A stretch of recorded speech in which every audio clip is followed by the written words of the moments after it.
আসসালামু আলাইকুম। এটিএন বাংলার সংবাদে সবাইকে স্বাগত জানাচ্ছি ফাতিহা শাফি। শুরুতেই থাকছে বিআরবি কেবলস সংবাদ শিরোনাম। 21 পদক পেল 17 বিশিষ্ট ব্যক্তি ও সাফ জয়ী নারী ফুটবল দল। অতীতের চেয়ে বাংলাদেশ এখন শক্তিশালী এবং উদ্যমী বললেন প্রধান উপদেষ্টা। 52 মহান ভাষা শহীদদের প্রতি শ্রদ্ধা জানাতে প্রস্তুত কেন্দ্রীয় শহীদ মিনার। কোনো ধরনের নিরাপত্তা হুমকি নেই আশ্বস্ত করলেন ডিএমপি কমিশনার।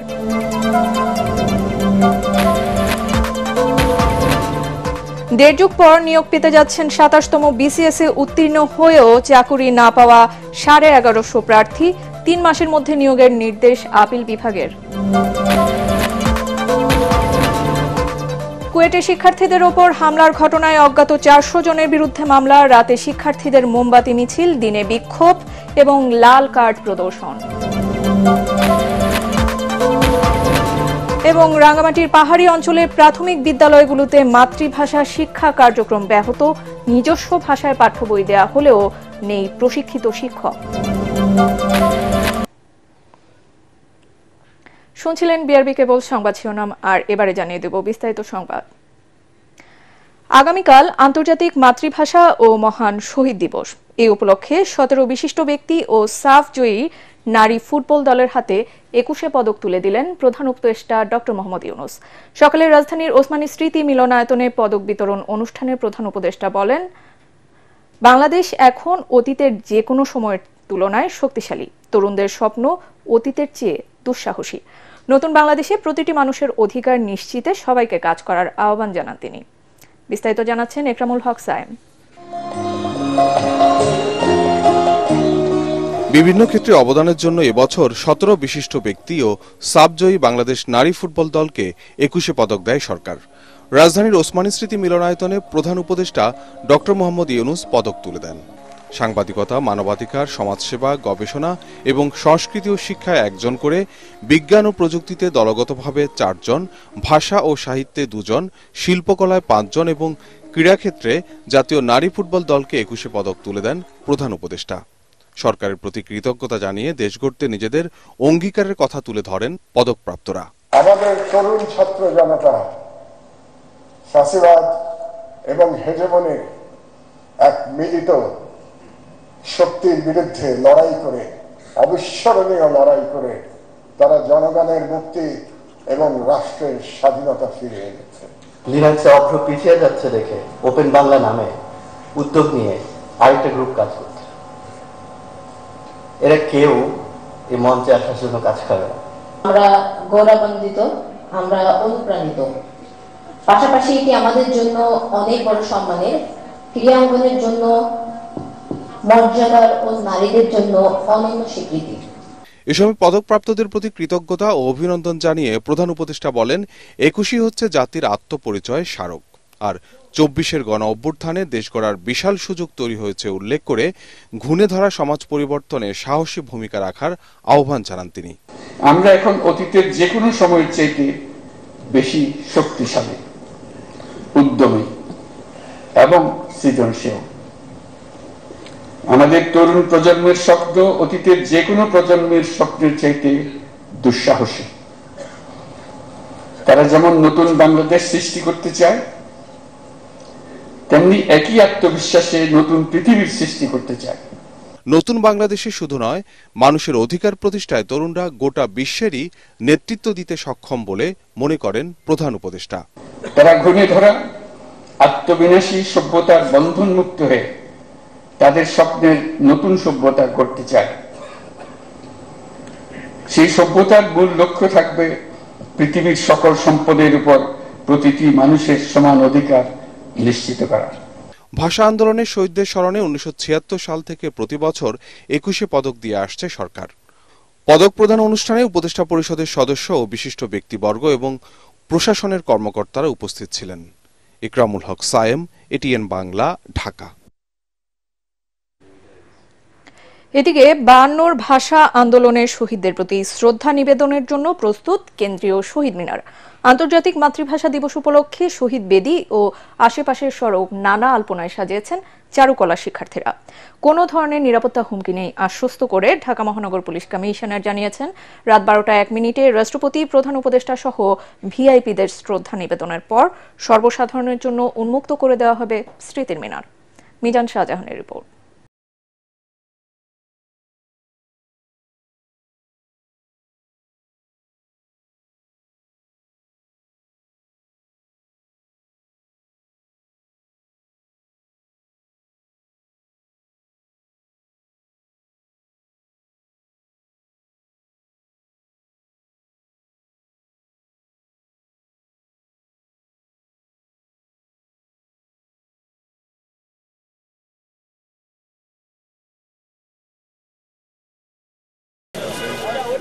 আন্তর্জাতিক মাতৃভাষা দিবসে ভাষা শহীদদের প্রতি শ্রদ্ধা জানাতে কেন্দ্রীয় এই শহীদ মিনার ভরে উঠবে লাখো মানুষের শ্রদ্ধার ফুলে। তাই নিরাপত্তায় পুলিশের পাশাপাশি রয়েছেন র্যাব সহ অন্যান্য বাহিনীর সদস্যরা। দুপুরে সার্বিক নিরাপত্তা ব্যবস্থা ঘুরে দেখেন ঢাকা মহানগর পুলিশ কমিশনার। আশ্বস্ত করেন, শহীদ দিবস উদযাপনে নেই কোনো নিরাপত্তা হুমকি। জঙ্গি আশঙ্কা নেই, জঙ্গির সেরকম কিছু নেই। তবে শীর্ষ সন্ত্রাসীদের ইন্টারেস্ট ভিন্ন ক্ষেত্রে, তারা চাঁদা আদায়, টোল কালেকশন, এটা সেটা, ওই দিকে তাদের ইন্টারেস্ট। তারা যারা বাইরে আছে আমরা জানি, তাদেরকে আমরা চেস করতেছি, তারা কন্ট্রাসার ভিতরেই আছে। অন্যান্য বছর সন্ধ্যার পর থেকেই ঢাকা বিশ্ববিদ্যালয় এলাকায় যানবাহন চলাচল বন্ধ হয়ে গেলেও এবার রাত 9টা পর্যন্ত সময় দিয়েছে ডিএমপি ট্রাফিক বিভাগ। তবে শহীদ মিনারে শ্রদ্ধা জানাতে আসা সর্বসাধারণকে ঢুকতে হবে নির্ধারিত সড়ক দিয়ে। পুলিশ সদস্যরা থাকবেন, বিশেষ করে ক্রাইম ডিভিশনের পুলিশ সদস্যরা থাকবেন। ব্যারিকেড পয়েন্ট যেহেতু কেউ অ্যাক্সেস না করতে পারে, বা ব্যারিকেড পয়েন্ট ডিঙ্গিয়ে যেহেতু কেউ না আসতে পারে, একমাত্র পলাশী ক্রসিং ছাড়া। রাষ্ট্রপতি ও প্রধান উপদেষ্টার শ্রদ্ধা নিবেদন পর্ব থাকায় কেন্দ্রীয় শহীদ মিনারের সার্বিক নিরাপত্তা ব্যবস্থা তদারকি করছে স্পেশাল সিকিউরিটি ফোর্স এসএসএফ।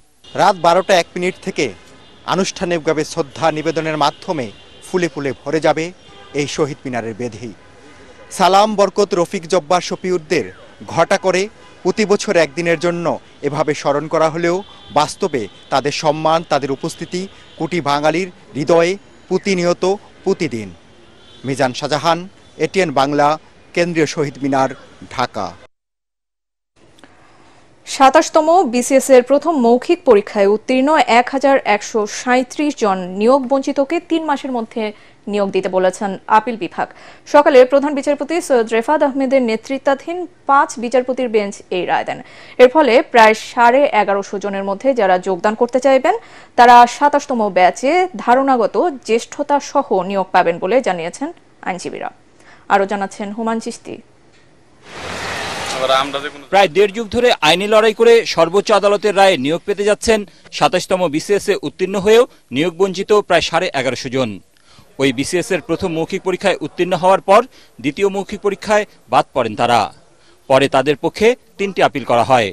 প্রথম মৌখিক পরীক্ষা বাতিলের সিদ্ধান্ত বৈধ ঘোষণা করে 2010 সালের 11 জুলাই রায় দিয়েছিলেন আপিল বিভাগ।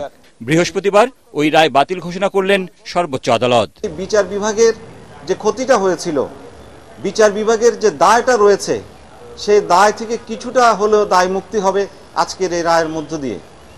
এই রায়ের ফলে প্রায় 1200 জন যারা চাকরিতে যোগদান করতে চাইবে, তারা তাদের 27তম ব্যাচে ইতিমধ্যে যারা নিয়োগপ্রাপ্ত হয়েছেন তাদের সঙ্গে নোশনাল সিনিয়রিটি পাবেন, অর্থাৎ ধারণাগত জ্যেষ্ঠতা সহ তারা চাকরিতে নিয়োগ পাবেন। যাদের বাদ দেওয়া হয়েছে দ্বিতীয় ভাইবা ওসির মাধ্যমে, তাদেরকে চাকরিতে নিতে হবে 90 দিনের মধ্যে। রায়ে সন্তোষ জানান নিয়োগ বঞ্চিতরা।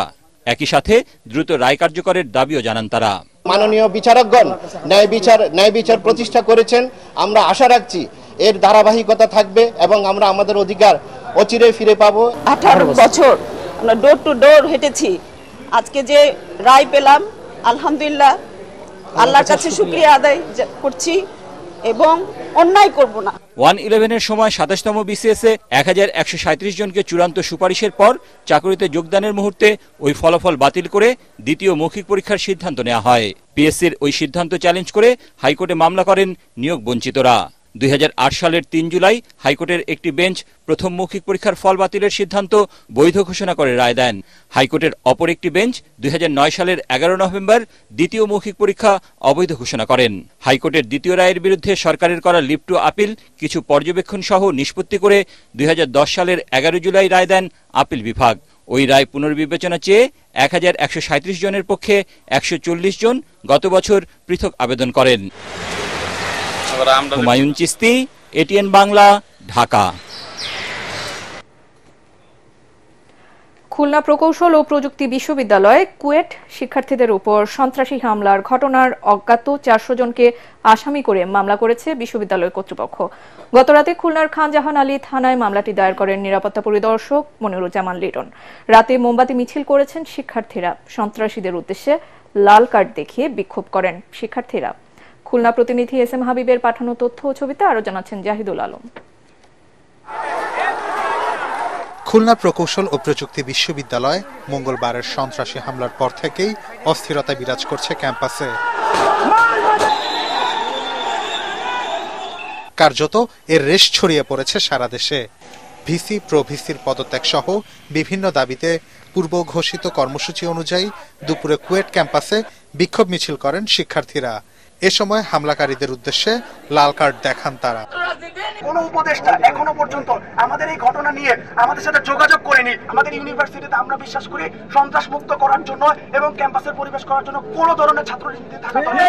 আন্দোলনরত ছাত্রছাত্রীরা জানান তাদের সকল দাবি পূরণ না হওয়া পর্যন্ত ক্লাসে ফিরবেন না, অংশ নেবেন না পরীক্ষায়। বিশ্ববিদ্যালয়ের প্রশাসনিক ও একাডেমিক ভবনের গেটে ঝুলছে তালা, সেখানে অবস্থান করে বিক্ষোভ করছে কেউ কেউ।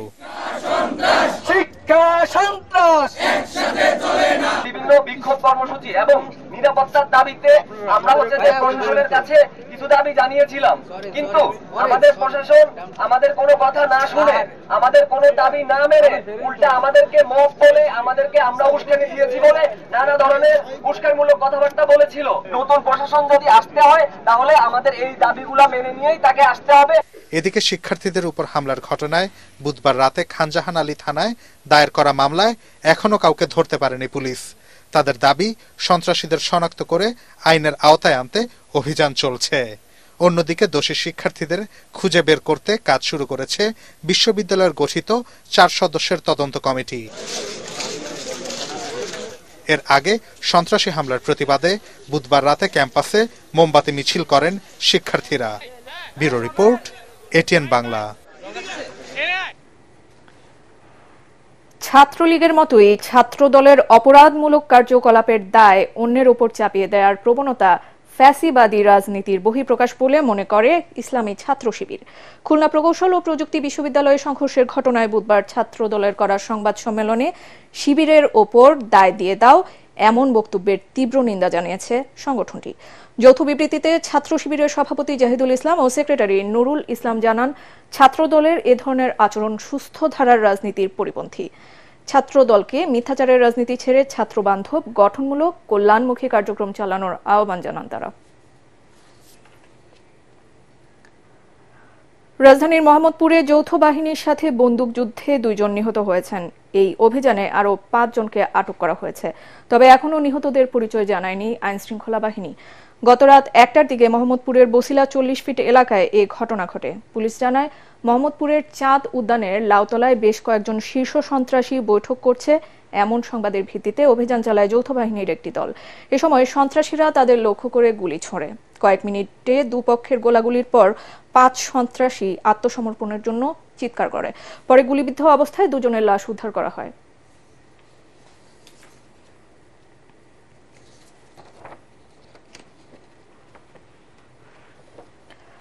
চ্যালেঞ্জের মুখে রাঙ্গামাটির পাহাড়ি অঞ্চলের প্রাথমিক বিদ্যালয়গুলোতে মাতৃভাষার শিক্ষা কার্যক্রম। নিজস্ব ভাষায় প্রণীত পাঠ্য বই বিতরণ করা হলেও প্রশিক্ষিত শিক্ষকের অভাবে থমকে আছে পাঠদান কার্যক্রম। এ অবস্থায় প্রশিক্ষণের মাধ্যমে দক্ষ শিক্ষক তৈরি করে আদিবাসীদের নিজস্ব ভাষায় একাডেমিক কার্যক্রম জোরদারের তাগিদ দিয়েছেন স্থানীয়রা। রাঙ্গামাটি থেকে পুলক চক্রবর্তীর পাঠানো তথ্য ও ছবিতে আরও জানাচ্ছেন মিজান শাহজাহান। 2017 সাল থেকে পার্বত্য চট্টগ্রামের শিশুদের মাতৃভাষায় প্রাথমিক শিক্ষা প্রদানের উদ্যোগ নেওয়া হয়। এই পরিকল্পনার আওতায় চাকমা, মারমা, ত্রিপুরা সহ 5টি ক্ষুদ্র নৃগোষ্ঠীর নিজস্ব ভাষায় প্রাক প্রাথমিক শিক্ষার বইও প্রণয়ন করা হয়। উদ্দেশ্য ছিল শিশুদের নিজস্ব ভাষায় প্রাথমিক শিক্ষা দিয়ে তাদের শিক্ষণ প্রক্রিয়াকে সহজ করা। বাস্তবতা হলো 8 বছরেও আলোর মুখ দেখেনি পাহাড়ি ভাষায় পাঠদান। এবার নতুন শিক্ষাবর্ষের শুরুতেই চাকমা, মারমা ও ত্রিপুরা জনগোষ্ঠীর শিশুরা তাদের মাতৃভাষায় পাঠ্য বই পেলেও দক্ষ শিক্ষক না থাকায় শুরু করা যাচ্ছে না পাঠদান। শুধু চাকমা ভাষাটাই পায়, আর বাকিগুলো বলেন তংসঙ্গা বলেন, মারমা, তারপরে ত্রিপুরা, ওখানে বই দেওয়া হয় ঠিকই, কিন্তু শিক্ষকের অভাব। মাতৃভাষায় পাঠদানে দক্ষ শিক্ষক তৈরিতে সীমিত পরিসরে প্রশিক্ষণের ব্যবস্থা করেছে রাঙামাটি পার্বত্য জেলা পরিষদ। তবে তা যথেষ্ট নয় বলে মন্তব্য করে শিক্ষকরা বলেন উদ্যোগ নিতে হবে সরকারিভাবে বড় পরিসরে। আমাদের সেরকম টিচারদের কোনো ট্রেনিং হয় না, সীমিত, যেমন ত্রিপুরা ভাষার বই আসে এই বিদ্যালয়ে, তো সেরকম টিচারদের তো আমাদের প্রশিক্ষণের অভাব। তো কয়েকজন টিচারকে প্রশিক্ষণ দেওয়া হয়, তো যারা এই প্রশিক্ষণ নেয় তারাই মূলত ক্লাসগুলো আমরা পরিচালনা করি বিদ্যালয়ের ক্ষেত্রে। জেলা প্রাথমিক শিক্ষা অফিসার জানান, চলতি শিক্ষাবর্ষে রাঙামাটির 10 উপজেলায় চাকমা, মারমা ও ত্রিপুরা ভাষায় প্রাক প্রাথমিক থেকে 3য় শ্রেণী পর্যন্ত 30,534 জন শিক্ষার্থীর মাঝে 69,219টি পাঠ্য বই বিতরণ করা হয়েছে। আমাদের ত্রিপুরা ভাষার সকল শিক্ষক সম্পন্ন হয়েছেন, চাকমা ভাষায় অল্প কিছু শিক্ষক বাকি আছেন এবং অধিকাংশ শিক্ষক সম্পন্ন হয়েছে। কিন্তু এটি আসলে অল্প সময়ের মধ্যে দেওয়াতে এটি আশানুরূপ ফলাফল আমাদের আসলে আনতে পারে নাই এখন পর্যন্ত। তো আমি মনে করি যে এই কার্যক্রমটি যদি সাকসেসফুলি ইমপ্লিমেন্ট করতে হয়, আমাদের সকল শিশুকে যদি এর আয়ত্তে নিয়ে আসতে হয়, আমাদের শিক্ষকদের একটি আসলে আমি বলবো যে একটি মানসম্মত প্রশিক্ষণের আয়োজন করতে হবে। বই বিতরণ করে দায়িত্ব শেষ না করে পাঠদান কার্যক্রম নিশ্চিতের দাবি পাহাড়িদের। Bureau report, ATN Bangla. নির্বাচনের আগে সংস্কার চায় না জাতীয় পার্টি। জনগণ যাদের নির্বাচিত করবে তাদের হাতেই সংস্কার সম্ভব। সংস্কার বর্তমান সরকারের কাজ নয় বলেও জানান দলটির নেতারা। সকালে বনানী কার্যালয়ে জাতীয় শ্রমিক পার্টি আয়োজিত অনুষ্ঠানে এসব কথা বলেন জাতীয় পার্টির চেয়ারম্যান GM কাদের। এ সময় তিনি আরও বলেন, দেশের স্থিতিশীলতা ধরে রাখতে সবাইকে নির্বাচনে অংশ নিতে হবে। তবে অন্তর্বর্তী সরকারের তত্ত্বাবধানে সরকারি অর্থে যে কিংস পার্টি আসছে, তারা এই সরকারের আমলে নির্বাচন করলে ভোট সুষ্ঠু হওয়া নিয়ে শঙ্কা জানান GM কাদের। নির্বাচনে সবার সামনে সবার সমান সুযোগ তৈরি করা না হলে জাতীয় পার্টি অংশ নেবে না বলেও জানান তিনি।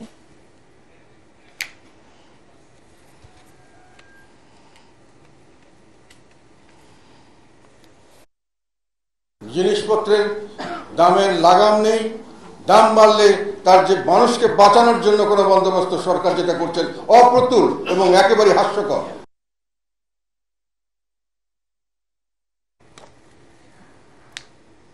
জয়পুরহাটে সরকারি গুদামে চাল বিক্রির চুক্তি করেননি প্রায় 60টি রাইস মিল। সরকারি শর্ত পূরণ না করায় এসব মিলকে কালো তালিকাভুক্ত করে লাইসেন্স বাতিল করেছে জেলা খাদ্য বিভাগ।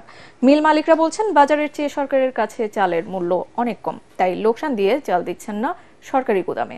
জয়পুরহাট প্রতিনিধি রফিকুল ইসলাম রফিকের পাঠানো তথ্য ও ছবি নিয়ে আরো জানাচ্ছেন শরীফুল ইসলাম।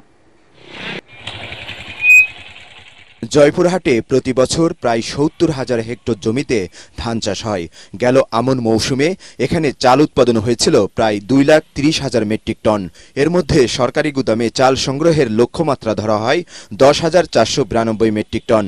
জেলায় 327টি রাইস মিলের মধ্যে 267টি 47 টাকা কেজি দরে 9,599 মেট্রিক টন চাল বিক্রির চুক্তি করে সরকারের সঙ্গে। কিন্তু সরকার চাল সংগ্রহের যে দাম নির্ধারণ করেছে তা বাজারের চেয়ে অনেক কম হওয়ায় বাকি 60টি রাইস মিল চুক্তি করেনি। তাদের দাবি, বাজার মূল্য অনুযায়ী কেজিতে 3 টাকা করে লোকসান হচ্ছে।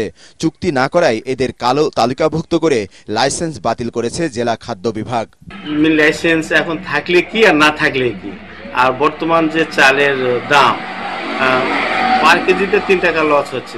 এটা সরকারকে বাজার যাচাই বাছাই করতে হবে যে বাস্তবে বাজারটা কি, বাজার মূল্য কত আর সরকারি মূল্য কত। তবে বাজারে ধান চালের দাম বাড়া স্বাভাবিক বলে মনে করছেন এই ব্যবসায়ী নেতা। আমরা লাইসেন্স বাঁচার জন্য প্রতি বছরে 2 টাকা 3 টাকা কেজি লস দিয়ে দিচ্ছি। পরে আমরা টার্গেট ইনশাআল্লাহ পূরণ করবো। লস দিয়ে হলেও সরকারের সহযোগিতা করতেছি। সরকার যেন আমাদের আমাদের সহযোগিতা করে। সরকার চাল দিবার যে আমাদের লস হচ্ছে, তবু আমরা লাইসেন্স টিকে রাখার জন্য সরকার চাল দিচ্ছি। ৬০টি রাইস মিল চুক্তি না করলেও অন্য বরাদ্দ দিয়ে চাল সংগ্রহের লক্ষ্যমাত্রা ছাড়িয়ে গেছে বলে জানালেন জেলা খাদ্য বিভাগের এই কর্মকর্তা। শতভাগ সংগ্রহ করেও আমরা প্রায় ৭,০০০ মেট্রিক টনের মতো অতিরিক্ত চাল আমরা বরাদ্দ নিয়েছি। সেখানে আমরা প্রায় ৫,০০০ মেট্রিক টন চাল অলরেডি আমরা সংগ্রহ করতে সক্ষম হয়েছি। মিল মালিকদের দাবি, সরকারি গুদামে চাল দিলে তাদের ক্ষতি হচ্ছে, আবার অনেকে লাইসেন্স টিকিয়ে রাখতে বাধ্য হয়ে বিক্রি করছেন সরকারের কাছে। এ ব্যাপারে সরকারের কার্যকরী পদক্ষেপের প্রত্যাশা রাইস মিল মালিকদের। Bureau report, ATN Bangla. July August গণহত্যা মামলায় সাবেক আইজিপি চৌধুরী আব্দুল্লাহ আল মামুন, সেনা কর্মকর্তা জিয়াউল আহসান সহ ৮ পুলিশ কর্মকর্তার বিরুদ্ধে ২ মাসের মধ্যে তদন্ত প্রতিবেদন দাখিলের নির্দেশ দিয়েছেন আন্তর্জাতিক অপরাধ ট্রাইব্যুনাল। এই মামলার পরবর্তী শুনানি হবে ২৮ এপ্রিল। সাবেক আইজিপি চৌধুরী আব্দুল্লাহ আল মামুনকে ২৩ ফেব্রুয়ারি জিজ্ঞাসাবাদের জন্য অনুমতি দিয়েছেন ট্রাইব্যুনাল। এছাড়া গুমের ঘটনায় সাবেক পুলিশ সুপার মহিউদ্দিন ফারুকী ও বরিশালের রেঞ্জের সাবেক অতিরিক্ত পুলিশ সুপার আলেপ উদ্দিনের বিরুদ্ধে ৩ মাসের মধ্যে এছাড়া গুমের ঘটনায় সাবেক পুলিশ সুপার মহিউদ্দিন ফারুকী ও বরিশাল রেঞ্জের সাবেক অতিরিক্ত পুলিশ সুপার আলেপ উদ্দিনের বিরুদ্ধে ৩ মাসের মধ্যে তদন্ত প্রতিবেদন দাখিলের নির্দেশ দিয়েছেন আন্তর্জাতিক অপরাধ ট্রাইব্যুনাল। এদিন সেনা কর্মকর্তা জিয়াউল আহসানের কাছে প্রয়োজনীয় বই ও নথিপত্র সরবরাহ করতে দেওয়া হচ্ছে না বলে অভিযোগ করেন তার আইনজীবী। বহুবার চেষ্টা করেছি ওনার বই দেওয়ার জন্য ওনাকে, কিন্তু আমাদেরকে জেল কর্তৃপক্ষ সেটা দেয়নি। ওনারা বলেছেন যে জেল বিধি অনুযায়ী আমরা এটা দিতেও পারি, নাও দিতে পারি। আমাকে ডেপুটি জেলার সাহেব বলেছেন যে আপনি বেশি এটা নিয়ে যদি অ্যাগ্রেসিভ হন তাহলে আপনার আশা বন্ধ করে দিব। কোনো কারা কর্তৃপক্ষের কাছে আগে তাকে রিকোয়েস্ট করে বলতে হবে আমি এই জিনিস আসামির কাছে দিতে চাই। যদি কারা কর্তৃপক্ষ সেটা রিফিউজ করে, তাহলে যদি সেই রিফিউজালটা এই মামলার সাথে সংশ্লিষ্ট হয় তাহলেই কেবল ট্রাইব্যুনালে আবেদন করা উচিত।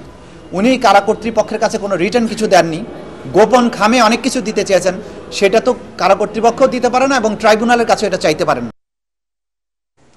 এখন থাকছে আল আরাফা ইসলামী ব্যাংক অর্থ সংবাদ।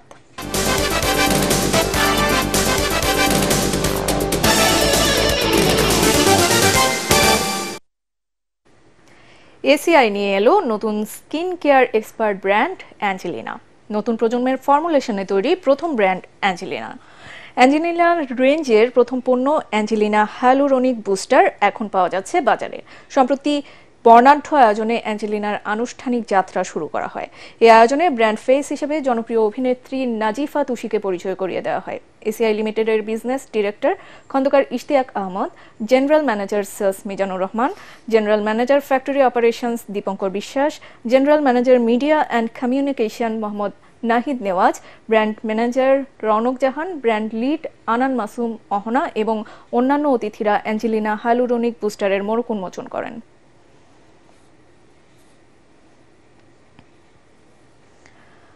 মোবাইল আর্থিক সেবা খাতকে আরও সুরক্ষিত এবং অপরাধমূলক কাজে এর ব্যবহার প্রতিরোধে দেশজুড়ে প্রশিক্ষণ কর্মশালা করেছে police bureau of investigation PBI এবং বিকাশ।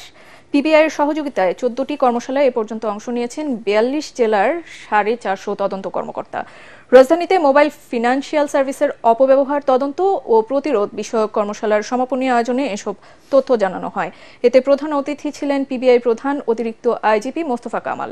এ সময় বিকাশের chief external and corporate affairs officer অবসরপ্রাপ্ত মেজর জেনারেল শেখ মোহাম্মদ মনিরুল ইসলাম, উপদেষ্টা সাবেক অতিরিক্ত আইজিপি নজিবুর রহমান এবং ইভিপি ও হেড অব এক্সটার্নাল অ্যাফেয়ার্স অবসরপ্রাপ্ত মেজর AKM মনিরুল করিম উপস্থিত ছিলেন।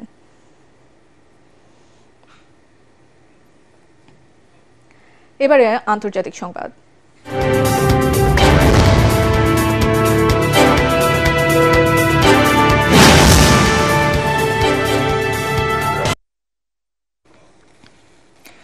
রাশিয়ার সাথে শান্তি আলোচনা ইস্যুতে এবার প্রকাশ্যে বিরোধে জড়ালেন মার্কিন প্রেসিডেন্ট ডোনাল্ড ট্রাম্প এবং ইউক্রেনের প্রেসিডেন্ট ভলোদিমির জেলেনস্কি। ইউক্রেনের নেতা জেলেনস্কিকে স্বৈর শাসক বলে মন্তব্য করেছেন ট্রাম্প, তবে রিপাবলিকান নেতার এই বক্তব্যের কড়া প্রতিক্রিয়া জানিয়েছেন জেলেনস্কি। সতর্ক করেন মার্কিন প্রেসিডেন্টের কথায় দেশ বিক্রি করবেন না তিনি। এর মাধ্যমে জেলেনস্কির সঙ্গে ট্রাম্পের ব্যক্তিগত বিভেদ আরও বাড়ল। আরও জানাচ্ছেন শরীফুল ইসলাম। রাশিয়ার সঙ্গে লড়াইয়ে যে ইউক্রেনকে তহবিল এবং অস্ত্র দিয়ে সহায়তা করেছে যুক্তরাষ্ট্র, সেই মিত্রই এখন বড় শত্রু কিয়েভের কাছে। রিপাবলিকান নেতা ডোনাল্ড ট্রাম্প ক্ষমতায় আসার পর যুদ্ধনীতি বদলে শান্তি আলোচনা শুরু করেছেন মস্কোর সঙ্গে। এ নিয়ে দ্বন্দ্ব লেগেছে ট্রাম্প ও জেলেনস্কির মধ্যে। ইউক্রেনের প্রেসিডেন্ট হিসেবে জেলেনস্কির 5 বছর মেয়াদ শেষ হয়ে গেছে, তাই নির্বাচন ছাড়া তার এখন ক্ষমতায় থাকা স্বৈরশাসকের শামিল বলে মন্তব্য করেছেন মার্কিন প্রেসিডেন্ট। রাশিয়ার সঙ্গে শান্তি আলোচনায় সাড়া না দিলে ইউক্রেন টিকে থাকবে না বলে জেলেনস্কিকে সতর্ক করেছেন ট্রাম্প। জেলেনস্কি একজন নির্বাচনবিহীন স্বৈরাচার। তিনি দ্রুত এগোলে ভালো হবে, নইলে তার শাসনের জন্য কোনো দেশ থাকবে না। $350 বিলিয়ন খরচ করেও রাশিয়ার সাথে যুদ্ধে কখনো জেতা যাবে না। আমি ইউক্রেনকে ভালোবাসি, কিন্তু জেলেনস্কি ভয়াবহ কাজ করে চলেছেন। তার দেশ ধ্বংস হয়ে গেছে, লাখ লাখ মানুষ অপ্রয়োজনে মারা গেছে। জেলেনস্কি একজন সফল কৌতুক অভিনেতা, ভালো শাসক নন।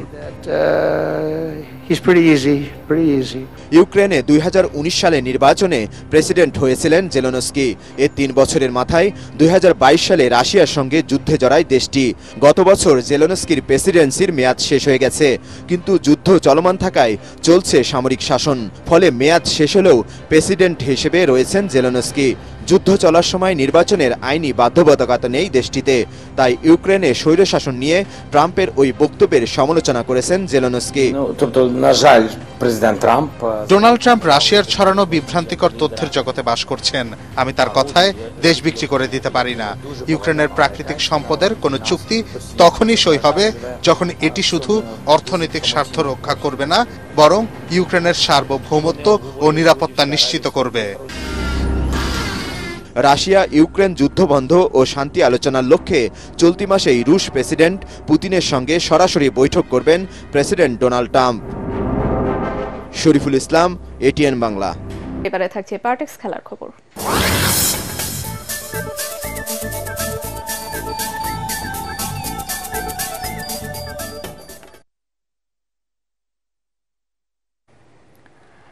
দুবাইয়ে আইসিসি চ্যাম্পিয়ন্স ট্রফির ম্যাচে ভারতের বিপক্ষে টস জিতে ব্যাটিংয়ের সিদ্ধান্ত নিয়েছে বাংলাদেশ। এর আগে দুদলের সবশেষ 5 সাক্ষাতে 3টিতেই জয় নিয়ে মাঠ ছেড়েছে টাইগাররা। ম্যাচ শুরু হবে বাংলাদেশ সময় বিকেল 3টায়।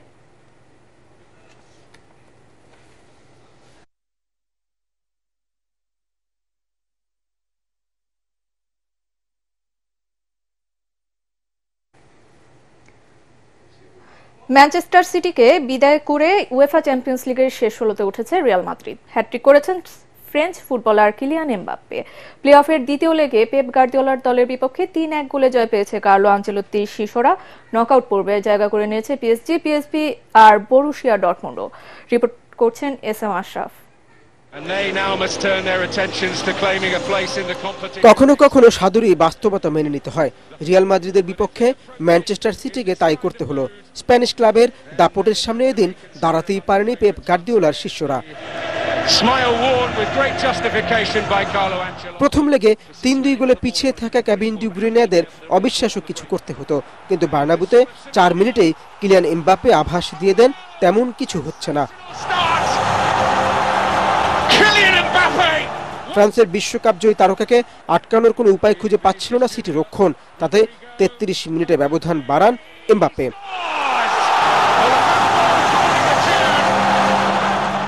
বিরতির পরও নাটকীয় কিছু করতে পারেনি ইংলিশ ক্লাবটি।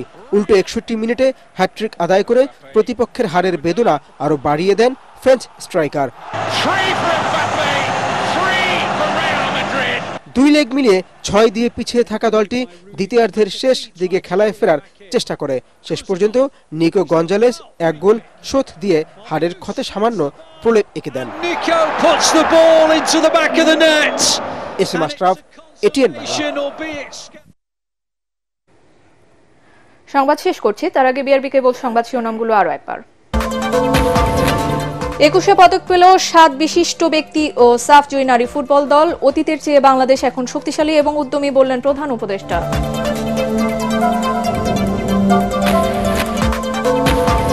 বায়ান্নর মহান ভাষা শহীদদের প্রতি শ্রদ্ধা জানাতে প্রস্তুত কেন্দ্রীয় শহীদ মিনার। কোনো ধরনের নিরাপত্তা হুমকি নেই আশ্বস্ত করলেন ডিএমপি কমিশনার।